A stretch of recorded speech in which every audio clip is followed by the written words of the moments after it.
Ito ang reading mo, Libra. Welcome back to our channel. Naway nasa mabuti kayong kalagayan while watching the channel. This is a general reading. Kayo nang balang magpalit-palit ang situation nyo sa reading ko.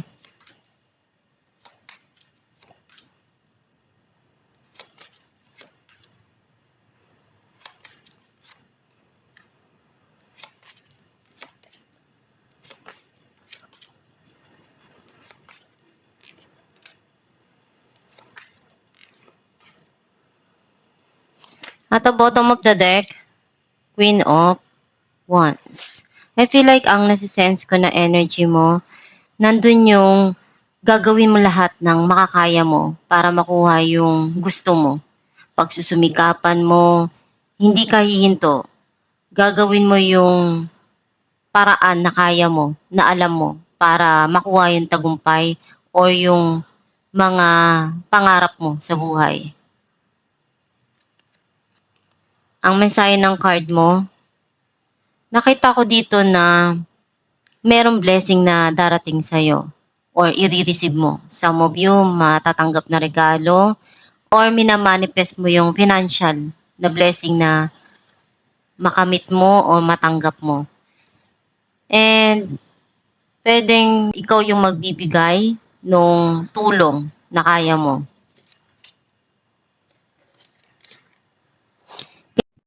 Kailangan mong ibalanse yung mga dumarating sa buhay mo o yung mga kinakaharap mo na sitwasyon. Or kailangan mong habaan yung pasensya mo, huwag magpadalos-dalos sa mga desisyon para hindi ka magkamali sa huli at pagsisihan mo pa.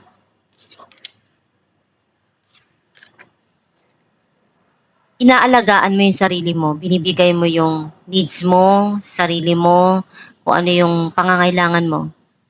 Kung dati hindi mo pinapansin kung ano yung gusto mo, ngayon mas binibigyan mo ng attention yung sarili mo. And nandun yung mas nagiging aware ka na sa mga dumarating sa buhay mo, sa mga kinakaharap mo ngayon. Kailangan mo kontrolin yung nararamdaman mo, yung iniisip mo. Some of you, may taong kumukontrol sa buhay nyo or sa buhay mo.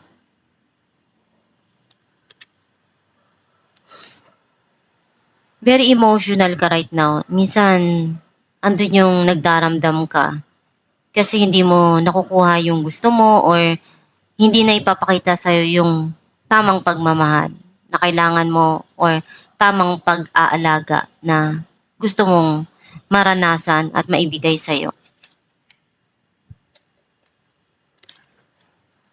May mga opportunity na pumapasok sa buhay mo. Pero nalilito ka, naguguluhan ka kung ano yung pipiliin mo.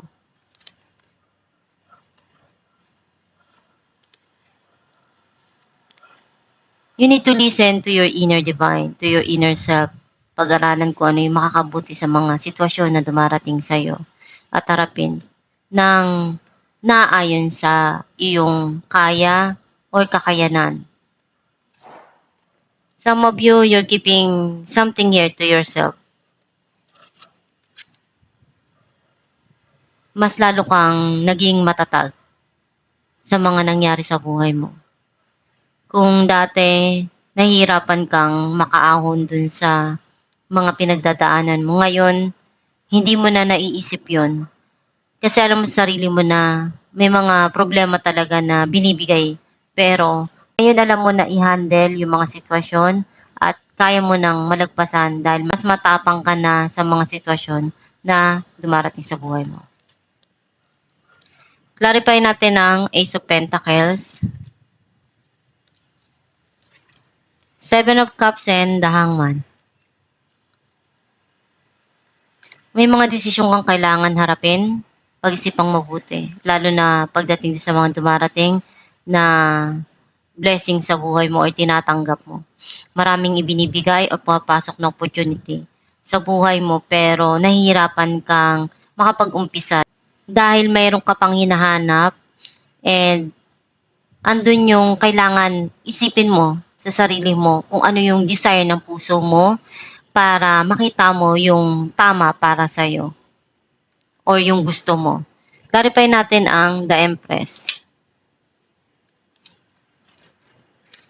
The Empress and Seven of Swords. Meron kang gustong subukan dito, pasukin na sitwasyon or may nangyayari dito na pagsisinungaling or pagtakas. And alam mo kung ano yung mas makakabuti doon sa sitwasyon. Kaya pinag-iisipan mong mabuti kung ano yung tama na gawin doon sa mga kinakaharap mo. Clarify natin ang Queen of Cups, Knight of Swords, and the Hierophant. May communication na darating or clarity. Alam mo kung ano yung makakabuti para sa'yo. Alam mo kung ano yung gusto mo at hinahanap mo sa buhay mo para sa sarili mo at para dun sa mga taong nagmamahal sa'yo. Clarify natin ang the High Priestess,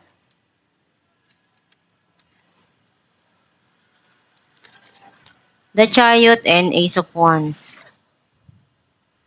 Marami kang natutunan na lesson do sa mga pinagdaanan mo. At kung ano yung nangyari sa nakaraan mo, malaki yung naging impact nun sa buhay mo. Merong mga sisimulan ka dito na proyekto or opportunity. And alam mo nararamdaman mo na makakatulong to para sa'yo na mapaunlad yung pamumuhay mo. Clarify natin ang Temperance, Ace of Swords, and the Moon. May bagong plano ka dito or ideas na naiisip mo. And pinagdesisyonan mo ng maigi yung mga kinakaharap mo. Ayaw mong magpadalos-dalos or ayaw mong magkamali sa huli. And some of you at the back of your mind, may mga kailangan kang kaharapin dito, ayusin, at pag-isipan ng mabuti.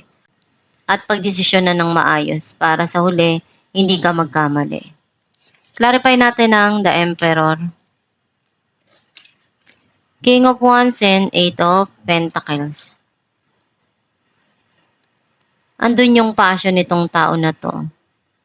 Do controlling siyang tao, pero andun yung may gusto siyang ipakita sa'yo na intimacy or very affectionate to yung nararamdaman niya sa'yo. And gagawin niya lahat ng makakaya niya para makuha yung attention mo. Some of you, andun yung pagsusumikap mo dahil passion mo yun. Mahal mo yung trabaho mo, gagawin mo lahat ng makakaya mo dahil iyon yung tama na landas para sa'yo na gawin at makakabuti sa sitwasyon mo. Clarify natin ang Seven of Cups, the World, and Ace of Cups. You're manifesting a lot of changes in your life, especially sa pag-ibig. Gusto mong maibigay sa yung totoong pagmamahal, maipakita sa iyo yung totoong pagmamahal, yung walang pagkukunwari. And do may mga challenges na papasok sa buhay mo, pero alam mo naman kung paano pagdesisyonan. Kasi alam mo kung ano yung gusto ng puso mo eh. Some of you, meron ditong darating na panimula or darating na bagong pag-ibig para sa'yo or pagmamahal sa sarili na ibibigay mo kasi yun yung gusto mong unahin, yung sarili mo. Siyempre, lahat ng bagay kapag priority mo yung sarili mo na mapasaya, susunod naman yung magaganda na darating sa buhay mo. As long na masaya ka sa mga ginagawa mo, syempre na-attract niya yung mga positive things. Clarify natin ang Strength, the Hangman, and Justice. You're thinking very deeply. And nagkakaroon na ng clarity doon sa sitwasyon na yon. Nakakamit mo na rin yung justice na hinahanap mo. Mas lalo kang naging stronger dun sa mga na-experience mo.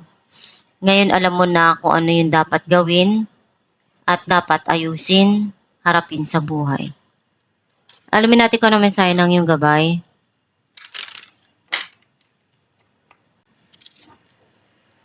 Be honest with yourself. Look into your heart and your will Know the truth of the situation. It's safe to admit the truth to yourself, for we will support and guide you through any necessary changes. Lean upon us for courage and the strength to take good care of yourself.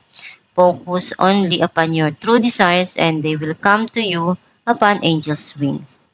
Ang mensahe ng iyong gabay na maging totoo ka lang sa sarili mo.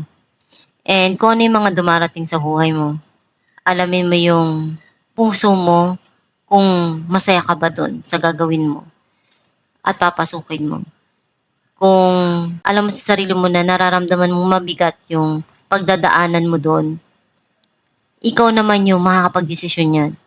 Basta isipin mo lang palagi na nandyan yung gabay mo ang Diyos Ama para tulungan ka at magdasal ka para bigyan ka ng tamang desisyon, plano, ideas na makakatulong sa mga pinagdadaanan mo.